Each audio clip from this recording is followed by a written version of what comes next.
A public defender is an attorney employed by the community and responsible for giving legal aid without cost to any person who seeks it and is financially unable to employ private counsel. It is his duty to defend those accused of crime until the issue is decided in a court of law.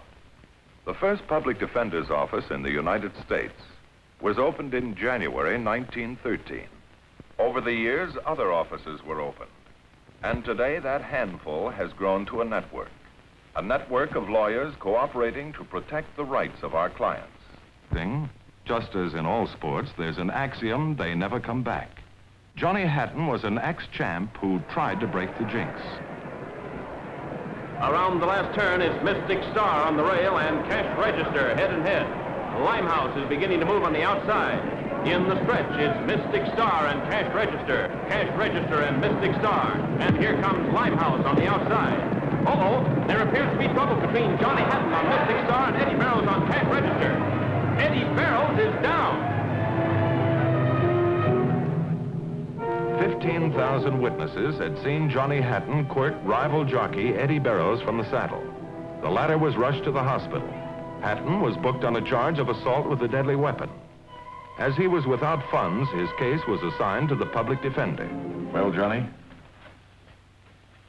It's no use denying it. I hated his guts.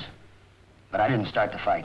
But the films of the race show that you quirted him from the saddle. Yeah, but he hit me first.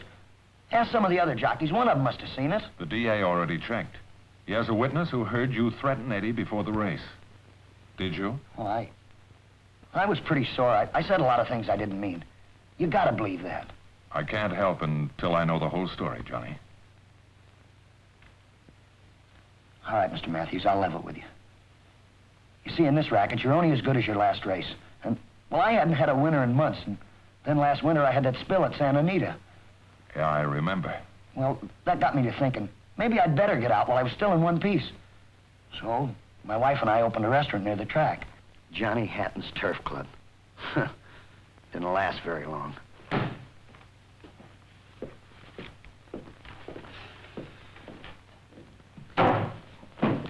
$30,000 down the drain in 6 months. I ought to have my head examined for getting us in this mess. Oh, don't talk like that, darling. We just bet on a long shot and it didn't pay off, that's all. Bet on the wrong jockey, you mean? Well, I had no more chance of bringing home a winner in a racket like this than a bartender in a Kentucky Derby. Exactly how do we stand? Well, I've held out enough cash for a month or two, but we still owe $4,000. Oh, Johnny, no. Well, look, honey, don't worry. I never stiffed anybody in my life, and I'm sure not going to start now. Honey, look, I tell you, there's nothing to worry about. Why, I could make that much in one afternoon in a good steak race. Connie, baby, look. There's just no other way. I got to make a comeback.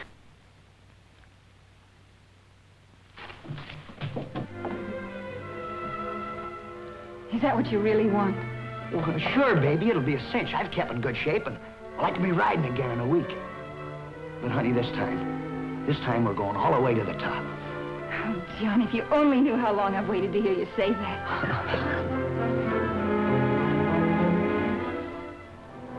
Johnny Hatton began his comeback a week later. Always a colorful rider, his return gave the local sports columnists a full day. Hey, get a load of this by Parker in the Graphic. Johnny Hatton will probably wet down the fire of his former protege, Eddie Barrows, who has been burning up the local turf of late, despite 3 set-downs for rough riding. Eddie will be in against his former mentor today, and the old maestro is still man enough to cut him down to schoolboy size. Hey, this guy's pretty good, huh? That thing. Keep acting like that, and Johnny's liable to keep you in after class. Well, maybe it's about time somebody gave a few new lessons to the teacher. Forget it, Eddie. It's just some sports writer trying to fill space. It's been a long time between races. Yeah, we missed you. Like an also ran.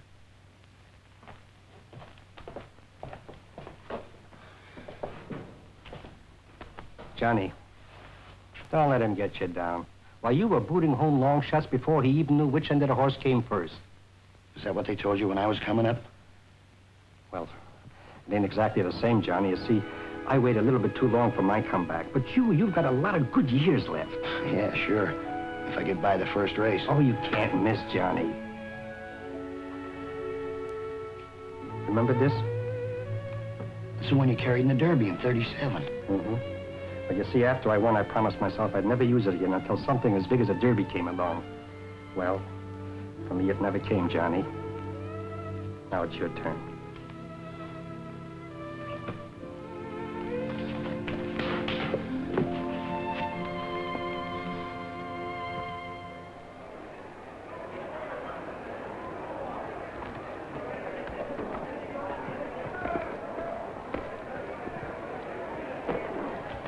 Well, it's just about time. Gonna wish me luck, honey? You don't have to ask for that. This is it, baby. If I can win this one, I'm set for next month's futurity. What do you mean, if you win? Is this a private party?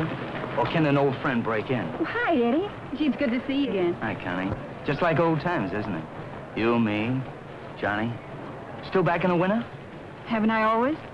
You know, that's what I like about you, honey. Always make sure you don't finish out of the money, even if you have to change horses in the middle of the race.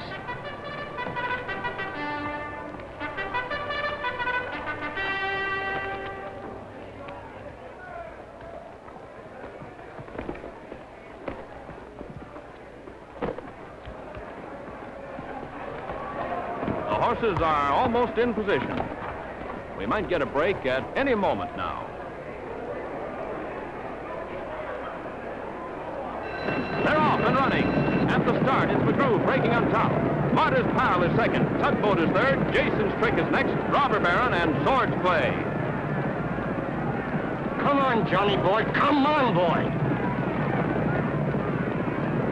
Oh, you can do it, Johnny. You know you can.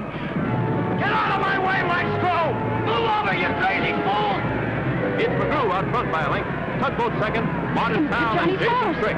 It's McGrew and Martyr's... Tugboat is down.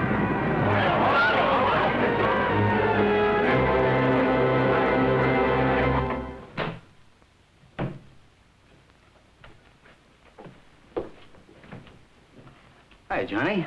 How you doing? What are you doing here? It wasn't my idea. Connie thought you could use a little pep talk. Connie? Take it easy. I just dropped by the apartment to see if there was anything I could do. Anything you could do? Well, that stunt you pulled out there today could have killed us both. No, it couldn't, Johnny. There wasn't any chance of me getting hurt. You know all the answers, don't you, Eddie? Including every dirty trick in the book. Well, I should. You taught me. Sure I taught you because you were nothing but a green punk. You bet I was. Thinking what a great guy you were helping me to get a break. And all the while you were making time with Connie behind my back. Listen, you got no claims on her. I'm not blaming her. You were riding high then. Big car, big reputation, plenty of dough. Should have been a fool to turn you down. Get out of here, Eddie. Go on, get out! Don't let it get you, Johnny. You can always make another comeback.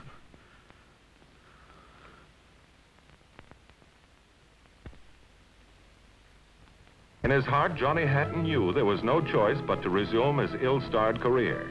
But he kept postponing the inevitable decision. Oh, thank you, Connie. So here's Whitey out on a limb. Here's Jamie Girl ready to go on the stakes Saturday, and Whitey still hasn't got a rider.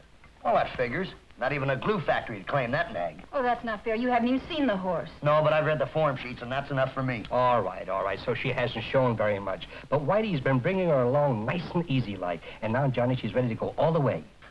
Not with me, she isn't. But why, Johnny? Even if you don't win, you'd be riding again. You'd prove to everyone you're all over your last spill. She's right, Johnny. You know, everybody's beginning to wonder. Look, I said I didn't want the job, and that's final. Now, why don't you get out of here and leave me alone?